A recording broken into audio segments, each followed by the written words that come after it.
Irmãos, eu já quero que você abra a sua Bíblia, lá no livro de Lucas, capítulo 6, versículo 46. E a mensagem que eu vou trazer hoje aqui, é sobre a religiosidade oculta. Às vezes tem coisas, que estão ocultas, e essas coisas atrapalham, essas coisas impedem o agir de Deus. Então, Deus não está à procura de pessoas religiosas, não é? De pessoas, como que eu posso dizer, que usam da fé, para se vangloriar, etc. e tal. Não, Deus está atrás de pessoas que têm um coração arrependido, não é? Que estão dispostas a servir a Deus na simplicidade, na humildade. Então, olha só, a mensagem é exatamente isso: religiosidade oculta. Então, tem muitas pessoas que se escondem atrás da religião, que se escondem atrás da fé, e na hora que elas clamarem a Deus, não vai ser atendida.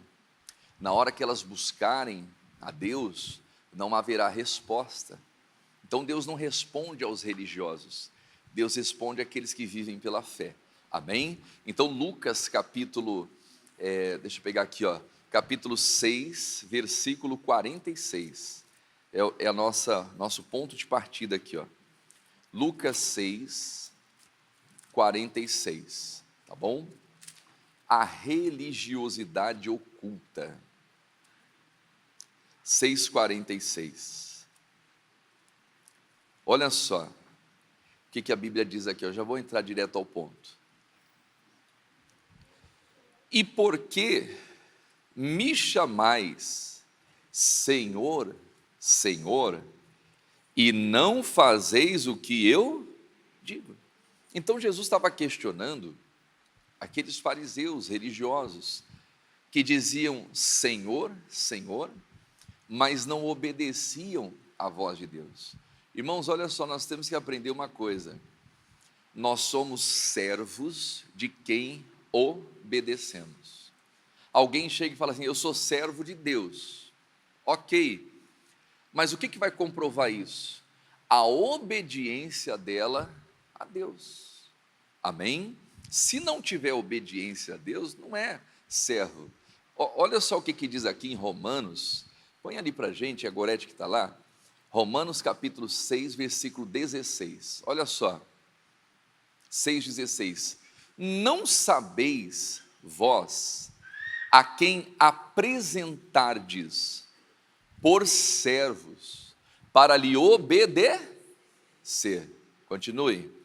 Sois servos daquele a quem obedeceis. Repita assim comigo: somos servos de quem obedecemos. É isso, irmãos. Aquele povo estava chamando Jesus de Senhor, mas não obedecia à voz de Jesus. Jesus estava falando, questionando, por que vocês me chamam Senhor, Senhor, e não fazeis o que eu mando? E está falando aqui, sois servos daquele a quem obedeceis. Continue ali, prossiga. Ou do pecado para a morte, ou da obediência para a justiça. Quer dizer, da obediência para a vida. Então nós temos que verificar, meus amados, quais são as nossas atitudes, as nossas ações. Elas são pautadas em quê? Fundamentadas em quê? Não é? Na palavra de Deus. Jesus mandou, é uma ordem, meu Deus, então eis-me aqui, quer dizer, eu sou servo dele. Agora, quando Jesus fala, quando Jesus orienta, e eu não coloco aquilo por obras, eu não estou sendo servo dele. Voltando ali em Lucas, ele estava dizendo aqui, versículo 46, por que me chamais Senhor, Senhor, e não fazeis o que eu digo? Qualquer que venha a mim, ouve as minhas palavras, que mais? E as observa, eu vos mostrarei a quem é semelhante. Então olha só, não é só vir a Jesus, vir, ouvir e observar. Esse observar significa o quê? Praticar, colocar por obras, amém? Então quem vem, ouve, pratica, é comparado ao homem que edificou a casa e cavou, e abriu bem fundo, e pôs alicerces sobre a rocha, e vindo a enchente, bateu com ímpeto a corrente naquela casa, e não pôde abalar. Amém? Olha só, meus amados, o que eu entendo aqui, ó? A casa de quem serve a Deus, de fato e de verdade, é inabalável. Não abala. Nós vamos passar por lutas, nós vamos passar por tribulações na vida, situações que vêm para destruir mesmo. A Bíblia diz que o diabo vem para roubar, matar e destruir. Mas quando você é uma pessoa que vem a Jesus, que ouve o que Jesus fala e pratica, observa, a tua casa está na rocha. Amém? O inimigo não tem poder para destruir. Quer dizer, vem a enchente, vem a chuva, vem a tempestade e não pôde abalar. É o que está escrito aqui, ó. Não pôde abalar, porque estava fundada sobre a rocha. Agora, quando a pessoa é religiosa, não é? Diz Senhor, Senhor, e não pratica, na hora que vem a enchente, irmãos, ela se abala. A casa cai, não é? E acaba envergonhando o nome de Jesus Cristo. Né? Ela acaba sendo envergonhada pela derrota, pelo fracasso, e acaba envergonhando, né, o nome de Jesus Cristo. Por quê? Por se esconder atrás de uma religião. Então, às vezes, alguém que parece ser muito religiosa, muita oração, muito jejum, nós temos que jejuar, nós temos que orar, nós temos que ler Bíblia, nós temos que ter a nossa comunhão com Deus, buscar a Deus verdadeiramente. Mas, meu amado, minha amada, Deus, ele não só vê a ação propriamente dita, ele prova e conhece a intenção do coração. Às vezes uma pessoa que está orando, que está jejuando, ela está com a intenção errada. Ela está jejuando, ela está orando ali, não para buscar de fato, de verdade, o plano, o propósito de Deus, não é? Mas para talvez ter um status, uma fama, não é? De parecer uma pessoa espiritual. Olha o que a Bíblia diz em Isaías capítulo 58. Nós vamos ver aqui, ó, um povo que se aproximava de Deus, mas com o coração errado. E nós vamos ver aqui, meus amados, uma religiosidade oculta. Isaías capítulo 58. Deus diz lá para o profeta: clama em alta voz, clama em alta voz, não te detenhas. Em outras palavras, fale tudo o que tem que falar.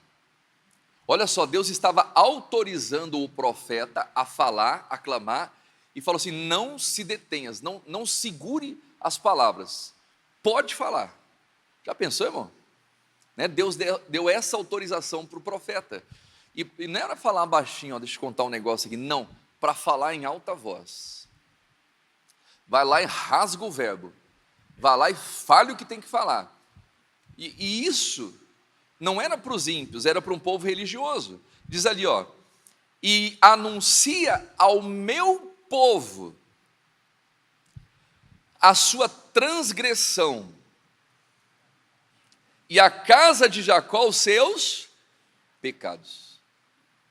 Irmãos, olha só, Deus estava mandando o profeta a falar em alta voz, não se deter, anunciar ao meu povo os seus pecados. E sabe onde que estava o pecado daquele povo? Não estava na prostituição, que é pecado, nas coisas dessa vida, nos vícios. O pecado daquele povo estava no jejum. Havia um pecado oculto no jejum nas orações que eles apresentavam a Deus. Já pensou, irmãos? Qual que é a finalidade do jejum? Nos aproximar de... Mas aquele jejum estava afastando eles de Deus. Olha que situação. Então tem pessoas que pecam na oração, pecam no jejum, pecam na religiosidade, e nós temos que tomar um cuidado, irmãos. Porque quando a pessoa não consegue ser vencida no campo da carne, deixa marcado aí, ó, Mateus capítulo 4. Quando o diabo não consegue vencer a pessoa no campo da carne, ele vai tentar vencer a pessoa no campo da religiosidade. Então foi conduzido Jesus pelo Espírito ao deserto, para ser o quê?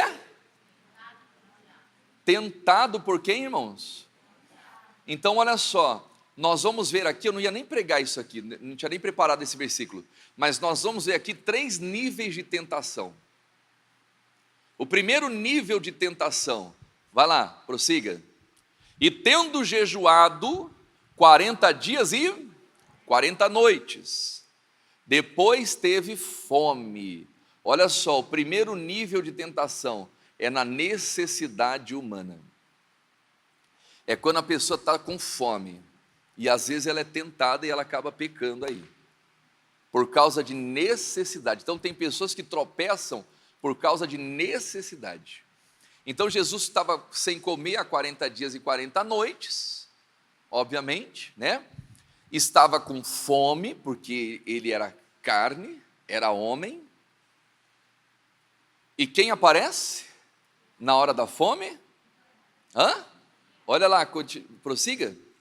E chegando-se a ele o tentador, disse: se tu és o Filho de Deus, manda que essas pedras se tornem em pães. Irmãos, olha como que o diabo é sujo. Primeiro ele vai tentar suprir uma necessidade humana, e isso em qualquer área. Às vezes a pessoa está precisando de dinheiro, ela está precisando de dinheiro e ela está ali desesperada, aí aparece alguém para oferecer o que aparentemente vai resolver o problema dela, só que ela, em troca do dinheiro, ela deixa penhorada a alma dela. Eu te dou esse dinheiro, mas você vai me dar a tua alma. É pegar ou largar? Aí a pessoa fala: meu Deus, eu estou precisando, deixa, eu vou orar a Deus. Tem gente que vai até orar para Deus, né? Até pergunta para Deus: Deus, apareceu essa proposta aqui e tal. Mas é o diabo, irmãos. Então Jesus estava sendo tentado, e olha só, o diabo fala assim: se tu és o Filho de Deus. Jesus tinha acabado de ouvir que era Filho de Deus. Jesus tinha acabado de sair do tanque do batismo do Jordão, acabado de ser batizado no Jordão, e logo após o batismo vem uma pomba branca, pousa sobre ele, os céus se abrem, e uma voz do céu dizendo: este é o meu Filho amado, em quem compraz a minha alma. E aí, na hora de necessidade, o diabo vem questionar a paternidade de Deus. Olha só, meus amados, não é porque às vezes passamos por um momento de privação, de fome, de consagração, que Deus deixou de ser o nosso Pai. Mas a pessoa fala: meu Deus, será que eu sou filho de Deus verdadeiramente? Claro que é. Amém? A partir do momento que a pessoa aceitou Jesus, recebeu Jesus na sua vida, no seu coração, não é? E o nome dela está escrito no livro da vida, é filha de Deus. Quem está entendendo isso? Mas o diabo vai colocar esses questionamentos. Se tu és o Filho de Deus, manda que estas pedras se tornem em pães. Irmãos, e quantos filhos de Deus estão fazendo a oração do diabo? Como assim, pastor Helder? Mandando as pedras se transformar em quê? Em pão. Nós temos que tomar cuidado, irmãos. Lamentações 1:11, coloca ali, ó. Lamentações 1:11, eu não tinha nem preparado esses versículos aqui, ó. Cuidado com a fome. todo o seu povo anda suspirando, buscando o quê? Quer dizer, as pessoas têm fome, as pessoas têm necessidade, e elas andam em busca do pão. Mas olha o que diz ali, ó. Deram as suas coisas mais preciosas a troco de mantimento, para refrescarem a alma, para saciarem a alma. E quantas pessoas se vendem, entregam o que tem de mais precioso por causa daquele mantimento que Satanás está oferecendo. Quando Jesus estava com fome, Satanás ofereceu o quê? O que Satanás ofereceu para Jesus? Na fome, Jesus 40 dias, 40 noites, e o diabo chega lá com um pratinho, um banquete. Jesus está aqui, ó. O que tinha naquele prato? Pedra, irmão. O diabo não dá pão para ninguém. Se tu és o Filho de Deus, manda essas pedras. Ó, Jesus, está aqui essas pedrinhas bem fresquinhas. Manda essa pedra transformar em pão. E tem crente fazendo essa oração, irmão. Tem crente, é verdade, me dá aqui, Satanás, eu vou ali falar com o pai. Meu pai, ó, sou teu filho, hein? Eu sou teu filho.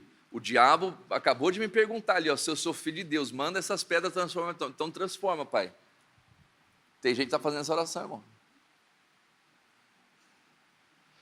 Religiosidade oculta. A pessoa está se escondendo. Ela está aceitando uma proposta do diabo e está tentando, conseguir validade com Deus. Deus não vai validar isso. Deus não vai aprovar isso. Não vai.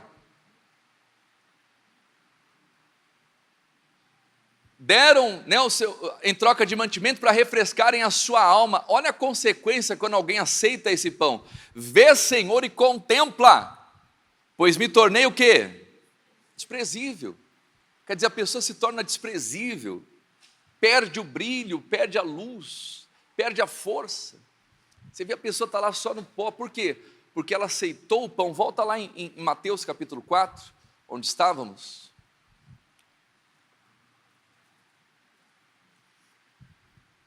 Prossiga, pula essa parte.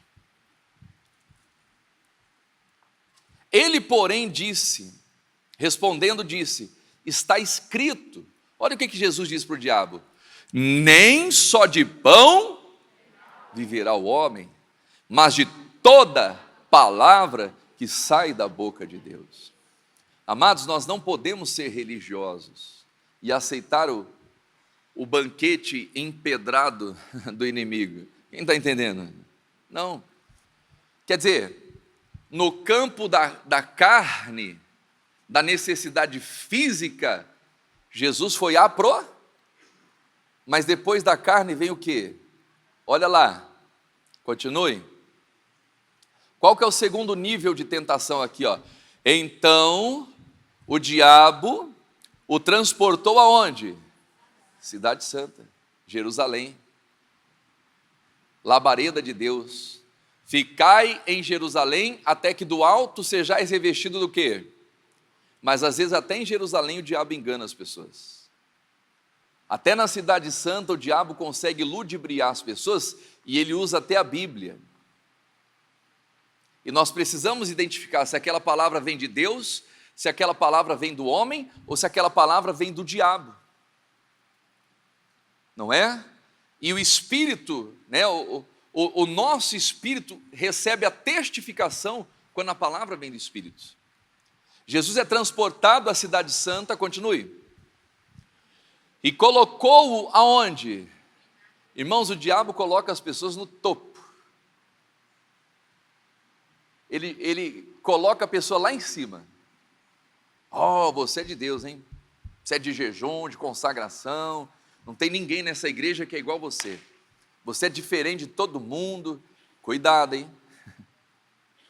Não é? Você é uma bênção, Jesus é uma bênção, irmãos. A gente tem que tomar cuidado com elogios, Cuidado com aquelas pessoas que vêm para querer colocar lá em cima. Às vezes é o diabo usando aquelas pessoas. O diabo coloca Jesus lá em cima, no pináculo, no topo do templo. E disse: se tu és o Filho de Deus, lança-te daqui abaixo, porque está escrito: aos teus anjos dará ordem ao teu respeito. Olha isso aqui, meus amados. O diabo citando o Salmo 91 para Jesus. Aos teus anjos dará ordem para, né? Ele coloca anjos e deixa ali ordenados para que a gente não tropece com o pé em pedra. Então, olha só, aqui está outra religiosidade oculta. Tem gente que está se jogando, tem gente que está fazendo loucura, não é? Simplesmente por questões de religiosidade. Então o diabo leva Jesus até o pináculo, continue ali, ó, cita o Salmo 91 e fala assim, ó, e tomar-te-ão nas tuas mãos. Jesus se joga daqui, ó, os anjos vão te segurar. Mas o que ele vai falar? Prossiga. Prossiga. Disse-lhe Jesus: também está escrito: não tentarás o Senhor teu Deus. E aí vem o último nível, irmãos. Olha só, Jesus foi provado no campo da carne, no campo da religiosidade, e aí o diabo aumenta a proposta. Continue. Novamente o diabo transportou ao monte muito alto e mostrou-lhe todos os reinos do mundo e a glória deles. Quer dizer, quando a pessoa não tropeça na carne, na religiosidade, o diabo vai tentar a última atacada: oferecer poder, oferecer glória. É isso que ele vai tentar fazer com as pessoas, dar poder e glória. Transportou, né, ao monte muito alto, mostrou-lhe os reinos e a glória desse mundo, e disse: tudo isso te darei, eu vou te dar tudo isso, se prostrado me adorares. Prossiga lá. Então disse Jesus: vai-te, Satanás, porque está escrito: ao Senhor teu Deus adorarás e só a Ele servirás. Amém? Então olha só, amados, nós não podemos cair nessas tentações, nesse laço. Voltando aqui sobre a religiosidade, em Isaías capítulo 58. Quer dizer, era um povo, irmãos, que estava pecando no jejum. Era um povo que estava pecando na religiosidade. E diz aqui, ó, o versículo 2: todavia me procuram. Era um povo que procurava a Deus. Cada dia tomam prazer em saber os meus caminhos. O religioso é assim, irmãos. O religioso tem prazer em conhecer a palavra, às vezes sabe a palavra melhor que todo mundo. Mas em vez de ele usar aquela palavra para libertar os outros, para abençoar os outros, ele usa aquela palavra para condenar, para ser juiz. Irmãos, Deus não está procurando juízes nessa terra. Deus não está procurando os magistrados da fé. Quando Moisés, a gente tem que tomar cuidado, porque até Moisés caiu nesse engano. Lá no livro de Atos, capítulo 7, o Moisés, na primeira tentativa de libertar Israel do Egito, ele vai como príncipe e juiz. Ele vai como príncipe e juiz. Ele vê lá um egípcio maltratando um hebreu, e ele vai lá, entra numa luta corporal, ele mata lá o egípcio. No dia seguinte ele vê dois irmãos dele discutindo, ele foi tentar apaziguar, o irmão falou assim: quem te constituiu como juiz sobre nós? Você vai nos matar como você matou aquele egípcio? O Moisés achou que aquele povo entenderia que Deus daria liberdade pela sua mão, pela mão de Moisés, só que eles não entenderam, porque Moisés estava como juiz. Então Moisés fica 40 anos no deserto, se esvazia de tudo, se torna uma pessoa simples, e aí Deus chama Moisés novamente, só que dessa vez ele não vai como príncipe e juiz, ele vai como príncipe e libertador.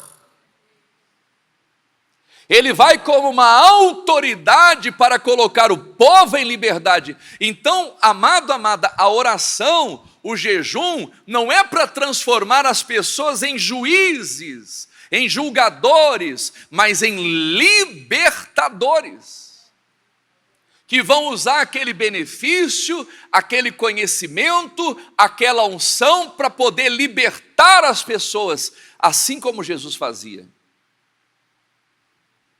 Jesus desceu aos mais baixos níveis desse mundo para poder levar, libertar lá. Ele levou cativo o cativeiro e deu dons aos homens para libertar. Amém?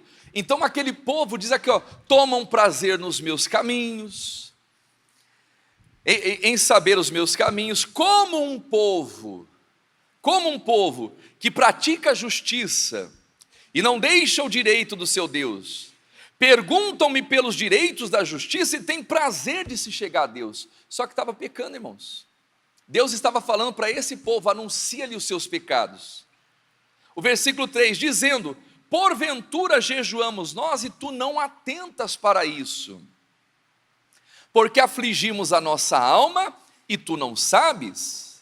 Eis que no dia em que jejuais, achais o vosso próprio contentamento e requereis todo o vosso trabalho. Eis que para contendas e debates jejuais, e para dar punhadas impiamente. Não jejueis como hoje, para fazer ouvir a vossa voz no alto. Então aquele povo estava jejuando para ser visto, estava jejuando para debater, para contender, para poder se mostrar melhor do que os outros. E esse tipo de jejum é pecado, irmãos. Deus não recebe, Deus não aceita. É o jejum da religiosidade. Quem está entendendo isso?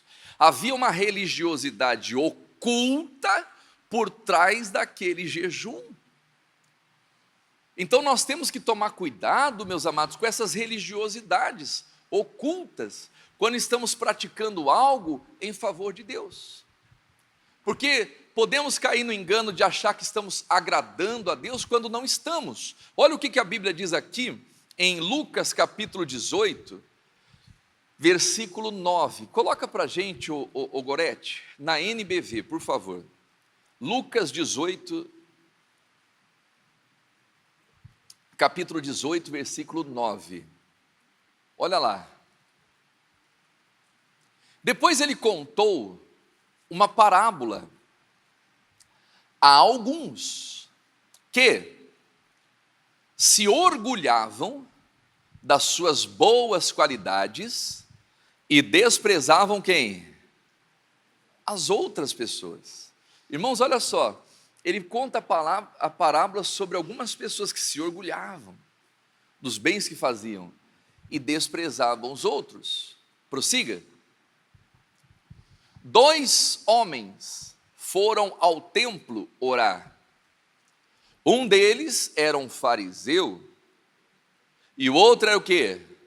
Um cobrador de impostos. Irmãos, esses cobradores de impostos eram considerados a escória, né? Eles tinham uma revolta. Por quê? Porque muitos desses cobradores de impostos eram ladrões, passava a perna nas pessoas mesmo. Zaqueu era um deles.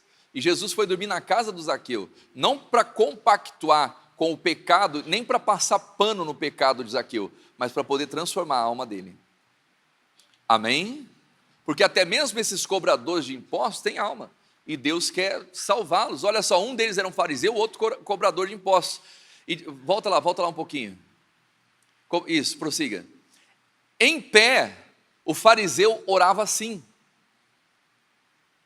eu lhe agradeço, ó Deus, né? Tem até a entonação da voz, né, os fariseus, porque não sou como os outros homens, ladrões, corruptos, adúlteros. Olha a oração do fariseu, que oração bonita, né?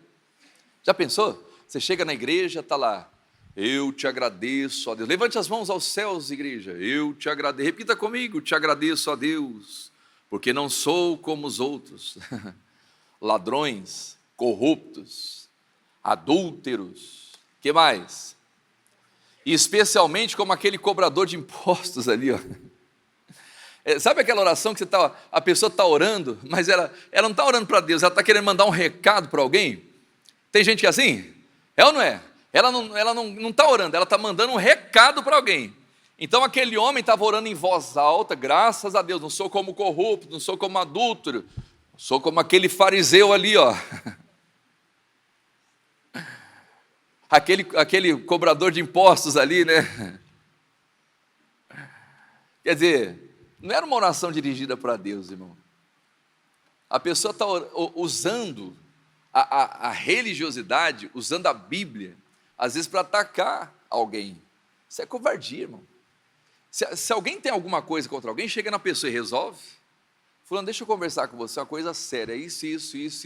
Agora não precisa ficar usando púlpito, usando a oração para poder se vangloriar e se dizer melhor do que os outros. Não, vai lá e resolve com a pessoa.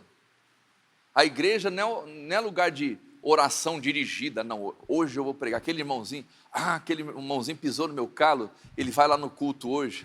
Hoje eu vou preparar uma metralhadora aqui, ó. E a minha mensagem vai ser só para ele. Isso não é mensagem, mano. Isso não é pregação. Quem está entendendo isso? E às vezes acontece, né? Pessoas que usam o púlpito, pessoas que usam o altar, pessoas que usam da sua religiosidade, pessoas que usam das suas obras que fazem na igreja para poder atacar os outros, para poder menosprezar os outros. Olha só o que o fariseu continua falando ali, ó. Vai lá. Jejuo 2 vezes por semana e dou a Deus o dízimo de tudo quanto ganho. Que mais? Mas o cobrador de impostos ficou em pé onde? De longe. Acho que o cobrador de impostos estava ouvindo ali a oração do fariseu. E a oração estava entrando. Meu Deus, eu sou isso mesmo, Jesus. Eu acho que ele ouviu a oração, né? Mas olha só, irmãos. Se bobear, até o fariseu ajudou o cobrador de impostos a se salvar ali, ó. O cobrador de impostos ficou em pé de longe e... Vai, prossiga, minha filha. Não tinha coragem nem de levantar os olhos ao céu. Quando orava, porém batia no peito e exclamava: ó Deus, tenha misericórdia de mim, um pecador. Quer dizer, enquanto um atacava, o outro se humilhava. Enquanto um orava para o cobrador de impostos, o cobrador de impostos se humilhava diante de quem? Falava com Deus. Então é aí que está a diferença, irmãos. Às vezes até numa oração a pessoa pode pecar. Às vezes até num jejum a pessoa pode estar em pecado diante de Deus. Quem está entendendo isso? Religiosidade oculta. Tenha misericórdia de mim, um pecador. Prossiga lá. Eu lhes digo que este, e não o fariseu, voltou para casa perdoado. Aleluia. Amém? Porque quem se exalta será o quê? Humilhado.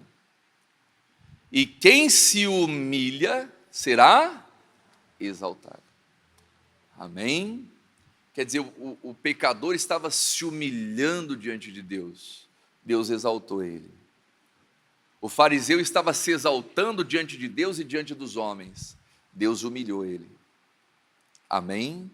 Então nós temos que tomar cuidado, irmãos, com essas religiosidades. Para a gente concluir aqui, ó, vamos lá. Volta ali em Isaías 58.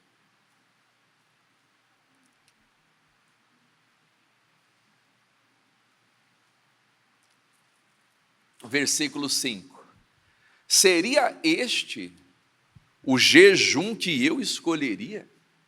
Que um homem aflige a sua alma, incline a cabeça como junco, e estenda debaixo de si pano de saco grosseiro e cinza? Chamarias tu a isso de jejum e dia aprazível ao Senhor? Irmãos, tem gente que transforma o jejum e a oração num dia pesado para Deus. Você sabia disso? Deixa marcado aqui, ó, Isaías capítulo 1. Irmãos, olha só, aquilo que era para ser uma bênção se torna um peso diante de Deus.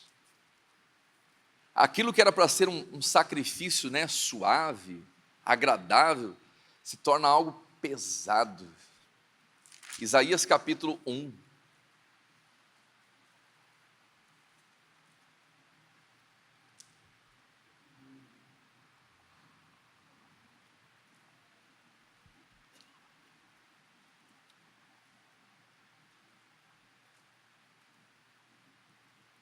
Versículo 5. Por que sereis ainda castigados, se mais vos rebelaries? Toda a cabeça está enferma, e todo o coração é o quê? Fraco. Desde a planta do pé até a cabeça não há coisa sã, senão feridas, inchaços e chagas podres, não espremidas nem ligadas, e nenhuma delas amolecidas com óleo. A vossa terra está assolada, as vossas cidades abrasadas pelo fogo, a vossa região os estranhos devoram em vossa presença, e está devastada, como em uma subversão de estranhos. E a filha de Sião ficou como a cabana da vinha, como a choupana no pepinal, como a cidade sitiada. Se o Senhor dos exércitos não deixar algum remanescente, já como Sodoma seríamos, e semelhantes a Gomorra. Ouvi a palavra do Senhor, vós príncipes de Sodoma, e prestai ouvidos à lei do nosso Deus, ó povo de Gomorra. De que me serve a mim a multidão dos vossos sacrifícios? Aquele povo estava levando sacrifício para Deus, e Deus estava falando, isso aqui não está servindo para nada. Diz o Senhor, estou farto, olha só, já estou farto dos holocaustos de carneiro, da gordura de animais nédio, não folgo com o sangue de bezerros, nem de cordeiros, nem de bodes. Quando virdes para comparecerdes perante mim, quem requereu isso das vossas mãos? Que viesse a pisar nos meus átrios, não traga mais oferta à toa. O incenso é para mim uma abominação, e também as festas da lua nova e os sábados e a convocação, não posso suportar iniquidade, nem mesmo o ajuntamento solene. As vossas festas de lua nova e solenidades, as aborrece a minha alma, já me são o quê? Pesadas. Já estou cansado de a sofrer. Quer dizer, aquilo que era para ser uma bênção, irmãos, o jejum é para ser uma bênção, a oração é para ser uma bênção, mas quando a pessoa coloca maldade, propósito errado, aquilo se torna um peso para Deus. Quem está entendendo? Para a gente terminar aqui, volta lá em Isaías.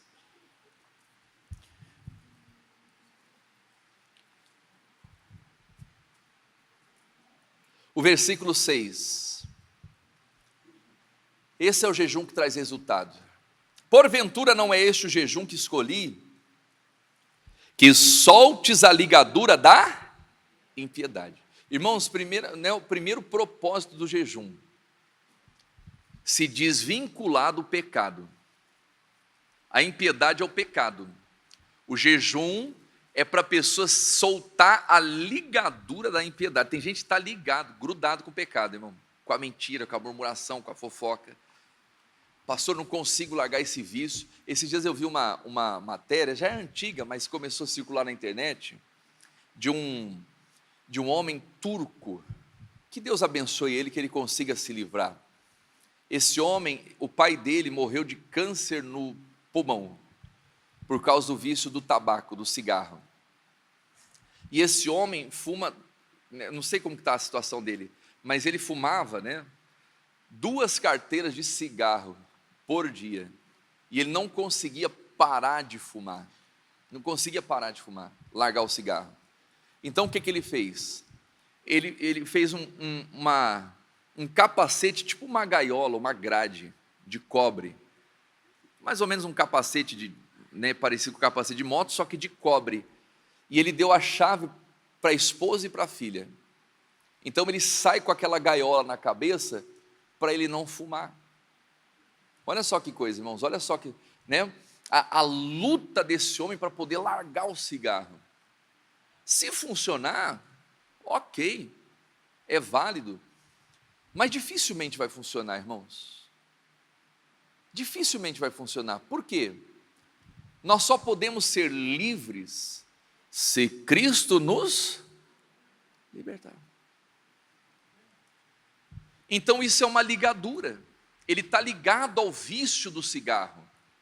E tem gente que está ligado à prostituição, à mentira, ao adultério. Pastor, não consigo parar de mentir. Cada 10 palavras que eu falo, 11 é mentira. Isso é pecado, irmão. É pecado, ela está ligada àquilo. Então, para que serve o jejum? Que soltes a ligadura da impiedade. Para a pessoa se desligar do pecado. Quem está entendendo? É para isso que jejuamos. Só que tem mais. Prossiga. Que desfaça as ataduras do jugo. Irmãos, existe o jugo de Deus e o jugo do diabo. Então o jejum é para desfazer, para desatar o jugo. Em outras palavras, jugo é canga, é fardo, é peso.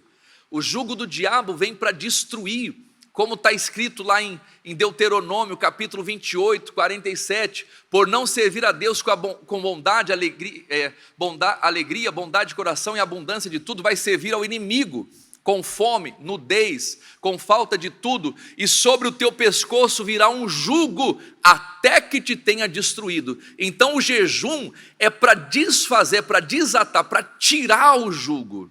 A pessoa estava com peso, uma opressão, ela vivia ali de cabeça baixa, se curvando diante do pecado, mas ela jejua, então ela consegue desatar aquele jugo. Desfaça as ataduras do jugo. Só que não é só desatar o jugo, continue ali, prossiga. E que deixes livres o quebrantados, quebrantar para libertar. E o que faz com o jugo, igreja? E despedace todo o jugo, é para quebrar o jugo. Porque tem gente que fala assim, ela arrancou o jugo, né? Não, isso aqui eu vou deixar aqui de recordação. Não é para deixar de recordação, é para destruir. É para desfazer. Quem está entendendo isso? Destrói. O jejum é para isso. E tem mais, prossiga. Porventura não é também. Olha só, jejum não é só se abster de comida, das coisas. Jejum é também que repartas o teu pão com quem? Com o faminto. Não adianta nada a pessoa ficar 40 dias, 40 noites sem comer, e quando ela vê alguém passando fome, ô Pedro, Tiago, João, vamos embora, deixa esse povo aí. Foi isso que Jesus fez? Não. Ele multiplicou os pães e os peixes, saciou todo mundo. Isso também é consagração, diga a glória a Deus. Você cresce, você é abençoado, e você começa a repartir o teu pão com o faminto. O que mais? Recolhas em casa os pobres e desterrados. Nós temos que olhar para os pobres. Nós temos que atentar para essas pessoas. Olha o que diz o Salmo 41 acerca dos pobres. Coloca ali, muito forte esses salmos. O pobre ninguém ouve, né? É uma máxima da sociedade. Mas Deus atende o pobre. E olha só, bem-aventurado é aquele que atende a quem? Ao pobre. Continue. O Senhor o livrará no dia do mal. Vai lá. O Senhor o livrará e conservará em vida, e será abençoado na terra. Aleluia. Meu amado, minha amada, quando você olha para o pobre, quando você atenta para a causa do pobre, Deus vai te abençoar no dia mau. Aquele que abençoa o pobre é abençoado por Deus. Então surgiu uma pessoa que está necessitada, vá lá e ajuda, estenda a mão. Você tem condição de ajudar? Ajude. Amém? Ajude, irmãos. Por quê? Porque isso vai fazer Deus te abençoar no dia da sua angústia. Volta lá em Isaías, para a gente concluir. Quer dizer, ele fala ali, recolhas em casa os pobres e desterrados, e vendo o nu, o cubras, e não te escondas daquele que é da tua carne. E aí o que vai acontecer? Então romperá a tua luz como a alva. Você vai brilhar, irmãos. Amém? Quando você começa a andar, fazer aquilo que é certo, com o propósito correto, você começa a brilhar nessa vida. Romperá a tua luz como a alva, e a tua cura, o que está escrito ali, meus amados? Apressadamente brotará. A pessoa está lá doente, fazendo um tratamento, pastor, já procurei médico, já fiz isso, aquilo, tudo que é tratamento e não resolveu nada. Começa a jejuar da maneira correta. Alguém perguntou, pastor, posso jejuar por causa na justiça? Pode ou não pode? Sim ou não? Errado não está, não é? Mas eu não jejuo por uma causa na justiça. Pastor, posso jejuar por uma cura? Eu não jejuo por uma cura. Eu jejuo por quê? Soltar a ligadura da impiedade, desatar o jugo. Quem está entendendo isso? Esse é o propósito do jejum. Se desligar do pecado, desatar o jugo, não é? Colocar em liberdade os presos e despedaçar o jugo. Dividir meu pão com os famintos, né? Com os pobres e etc e tal. E a cura, a justiça, é uma consequência do jejum feito de uma maneira correta. Aí vem a luz, vem a cura, apressadamente brotará. Continue ali, ó. E a tua justiça, quer dizer, Deus vai fazer justiça na sua vida. Irá diante da tua face. E olha lá, e a glória do Senhor será a tua retaguarda. Quer dizer, você vai ver justiça na sua face. E atrás de você, a glória de Deus na sua vida. Prossiga ali, ó. Então clamarás e o Senhor te responderá. Gritarás e ele dirá, eis-me aqui. Acontecerá isso se tirares do meio de ti o jugo, tem que tirar o jugo, o estender do dedo e o falar a vaidade. Prossiga. Se abrires a tua alma ao faminto e fartares a alma aflita, então a tua luz nascerá onde? Você vai brilhar nas trevas. Amém? Você vai brilhar nesse mundo. Continue. Vai lá. E a tua escuridão será como meio-dia. Vai. E o Senhor te guiará continuamente, e fartará a tua alma nos lugares secos, e fortificará os teus ossos, quer dizer, a sua estrutura, e serás como um jardim regado, e como um manancial, cujas águas nunca faltam. Amém? Então qual que é a mensagem aqui hoje? Tira toda a religiosidade oculta na sua vida vai ser assim, você vai ser como um jardim regado, a sua luz vai brilhar nas trevas, a sua cura vem com pressa, a justiça vai na tua frente, atrás de você vai a glória de Deus. Amém? Mas é o jejum verdadeiro, é o jejum que Deus escolheu, é uma vida que agrade a Ele. Quem entendeu essa palavra?